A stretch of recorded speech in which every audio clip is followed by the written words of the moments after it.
Assalamualaikum warahmatullahi wabarakatuh. Saya Esta Pradana dengan NIM 2020101403111091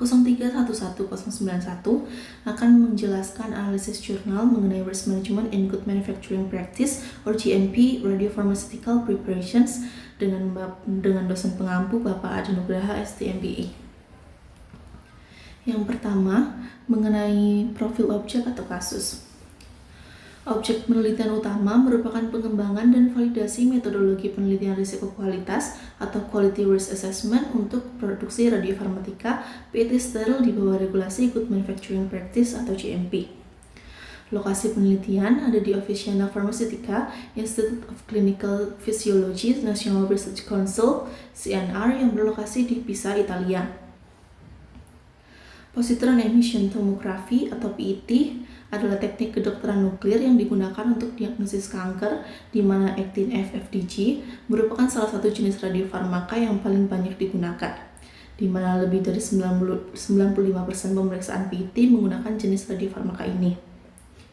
Produk ini memiliki kompleksitas yang tinggi, di mana produk harus dikirim sementara kontrol sterilitas masih berlangsung, waktu paruh radiotracer yang sangat pendek, jumlah batch yang diproduksi jauh lebih banyak dari obat konvensional, dan aktivitas produksi dilakukan terutama pada malam hari dengan penanganan zat radioaktif.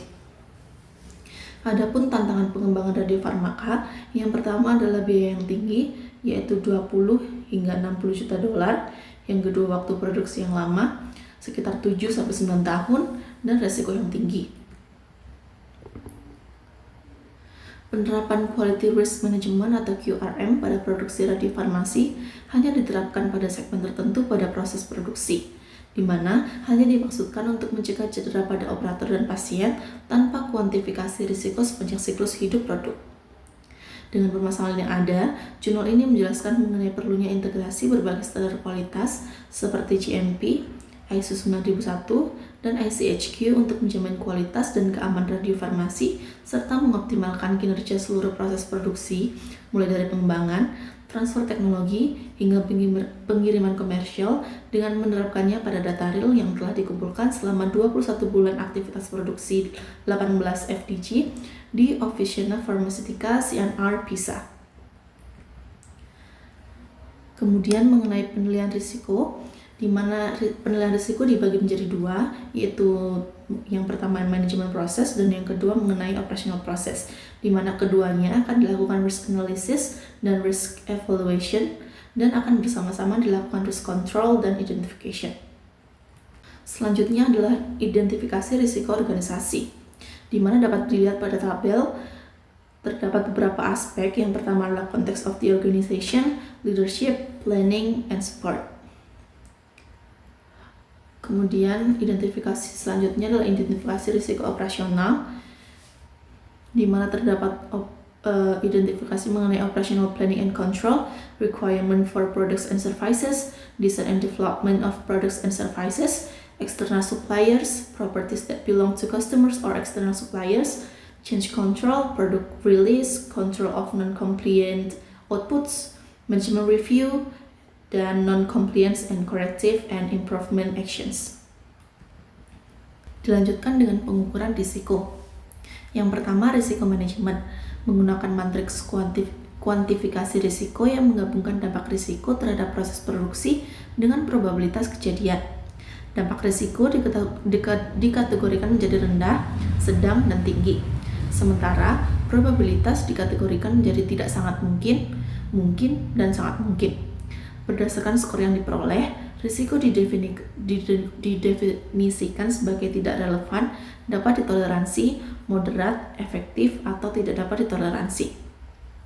Yang kedua, risiko operasional menggunakan metodologi FMEA dengan 3 parameter penilaian yang masing-masing memiliki skala 1-3 poin. Di antaranya adalah parameter severity, poin 1 untuk tidak relevan, poin 2 untuk sedang, poin 3 untuk parah. Kemudian yang kedua adalah parameter occurrence. Untuk poin 1 hampir pasti, poin 2 mungkin, dan poin 3 jarang. Selanjutnya adalah parameter detection. Untuk poin 1 segera terdeteksi, poin 2 dapat dideteksi, dan poin 3 sulit terdeteksi. dengan penilaian risk index atau RI dihitung dengan formula RI sama dengan severity dikali occurrence dikali detections, yang kemudian dikategorikan menjadi risiko tinggi untuk RI 27, 18, dan 12 untuk risiko yang tidak dapat diterima dan memerlukan tindakan mitigasi segera. Untuk yang kedua, risiko sedang dengan nilai RI 9 dan 6 yang memerlukan tindakan korektif untuk diimplementasikan sesegera mungkin. Dan yang ketiga, risiko rendah untuk RI 1 sampai 4 yang mungkin memerlukan tindakan perbaikan untuk diimplementasikan dalam perencanaan jangka menengah sampai panjang. Pengukuran risiko manajemen. Yang pertama adalah kontes dengan key factor safety and graduation, protection regulatory dengan risk index moderate. Yang kedua adalah organization skills and culture dengan risk index effective. Kemudian yang kedua adalah leadership dengan key factor commitment dengan risk index moderate, policy and strategy mendapatkan risk index moderate, objective definition dengan risk index tolerable. Kemudian yang ketiga planning dengan key factor actions to address risks and opportunities dengan risk index moderate. Yang keempat adalah support dengan key factor human resources atau staff skills dengan risk index effective, management of infrastructures dengan risk index tolerable, dan documented information dengan risk index tolerable. Kemudian yang keenam, operational activities dengan key factor planning and development mendapatkan risk index moderate, management of suppliers mendapatkan risk index moderate. Selanjutnya performance evaluation dengan key factor management review dengan risk index tolerable, dan continuous improvement dengan key factor non-compliments or corrective and improvement actions dengan risk index tolerable.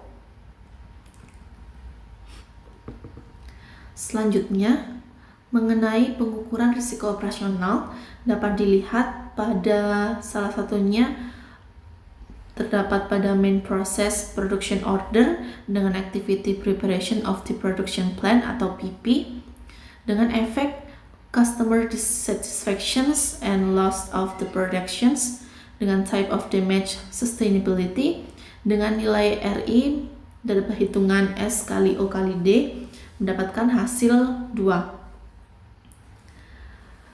Begitupun selanjutnya. Analisis hasil pengukuran risiko. Hasil penilaian risiko menunjukkan distribusi yang berbeda antara risiko manajemen dan risiko operasional yang kemudian divalidasi dengan data nyata selama 21 bulan operasi produksi. Pada tingkat manajemen, risiko yang dinilai efektif atau prioritas tinggi adalah aspek organisasi yang terkait dengan keterampilan organisasi dan budaya dalam menjalankan aktivitas industri di organisasi publik, serta manajemen sumber daya manusia yang meliputi kekurangan staf, kompetensi staf yang tidak memadai, dan motivasi staf yang rendah.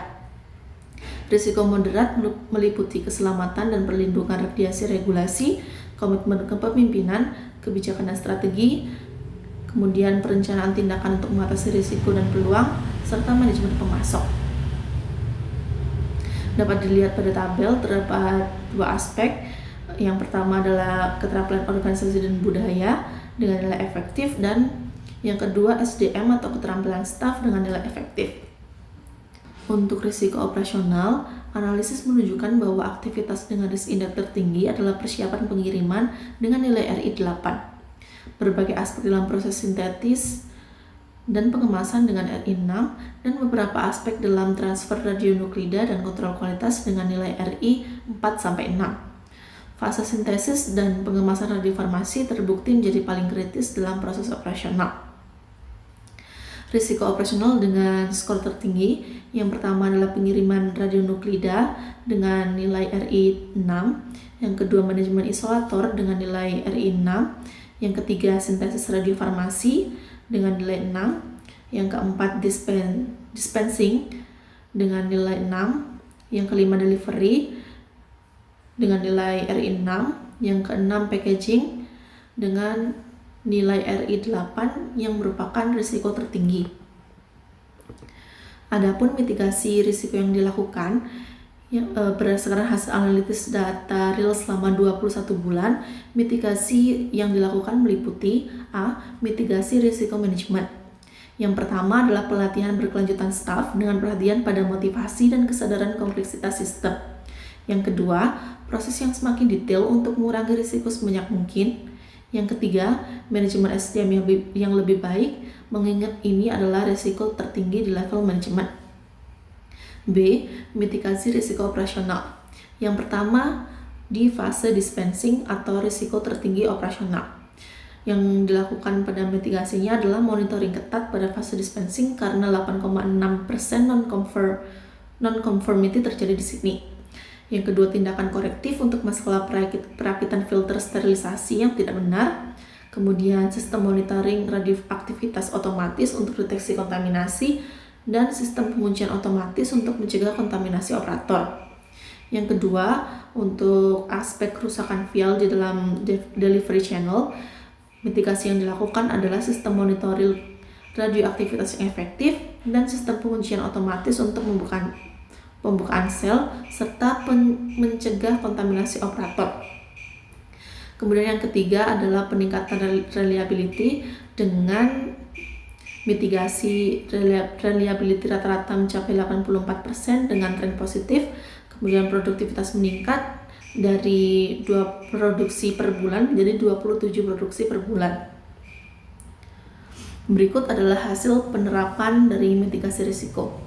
Dapat dilihat pada berbagai diagram di atas bahwa validasi dengan data nyata selama 21 bulan menunjukkan peningkatan produktivitas dari 2 produksi per bulan menjadi 27 produksi per bulan dengan reliabilitas rata-rata 84% dan tren yang positif. Dari total 143 ketidaksesuaian yang tercatat, distribusinya adalah 42% terkait proses produksi, 34% terkait situs secara umum, 22% terkait kontrol kualitas, dan 2% terkait dokumentasi, serta 0% terkait bahan baku. Analisis lebih lanjut menunjukkan bahwa 8,6% ketidaksesuaian dalam proses pengemasan yang melibatkan kebocoran material radioaktif, terutama di dalam isolator terlindung karena perakitan filter sterilisasi yang tidak benar.